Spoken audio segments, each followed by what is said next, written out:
Hi viewers, welcome to Telugu world. South ఇండస్ట్రీలో చక్రం తిప్పిన హీరోయిన్లలో జెనీలియా కూడా ఒకరు.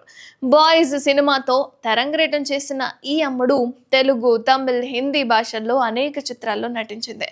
పెళ్లి తర్వాత కొన్నేళ్ల పాటు సినిమాలకు దూరంగా ఉన్న ఈ ముద్దుగుమ్మ ఇప్పుడు మళ్ళీ రీ ఎంట్రీ ఇచ్చింది. ఈ క్రమంలో తన సినీ ప్రయాణం గురించి ఆసక్తికర విషయాలు పంచుకుంది జెనీలియా. తెలుగులో ఒకప్పుడు తోపు హీరోయిన్ తను. అతి తక్కువ సమయంలోనే స్టార్ హీరోస్ అందరి సరసన నటించి అందరిని మెప్పించింది, ఆకట్టుకుంది. కెరీర్ మంచి ఫామ్లో ఉండగానే బాలీవుడ్ స్టార్ రితేష్ దేశ్ముఖ్ను ప్రేమించి పెళ్లి చేసుకుంది. వీరికి ఇద్దరు అబ్బాయిలు.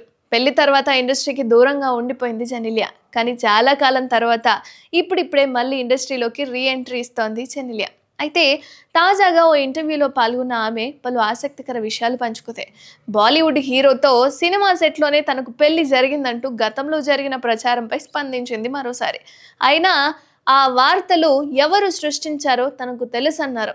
అయితే బాలీవుడ్ నటుడు జాన్ అబ్రహం తాను గతంలో ఓ ప్రాజెక్ట్ కోసం కలిసి పనిచేశామని చెప్పుకొచ్చింది. అయితే ఆ సినిమా సెట్లో అనుకోకుండా తమ పెళ్లి జరిగిందంటూ అప్పట్లో విపరీతమైన ప్రచారం జరిగిందని, అది కేవలం ప్రచారం మాత్రమే అని, అందులో ఎలాంటి వాస్తవం లేదని, అసలు తమకి పెళ్ళే జరగలేదని చెప్పుకొచ్చింది జెనీలియా. కానీ కొంతమంది పిఆర్లు ఇలాంటి వార్తలను సృష్టించారని, కాబట్టి అలాంటి వార్తలు ఎందుకు ప్రచారం చేశారో వారినే అడగాలని చెప్పుకొచ్చింది. ఇక ఇక జాన్ అబ్రహం అలాగే జెనీలియా కలిసి పనిచేసిన సినిమా ఫోర్స్ 2011లో విడుదలైన ఈ మూవీకి మంచి రెస్పాన్సే వచ్చింది.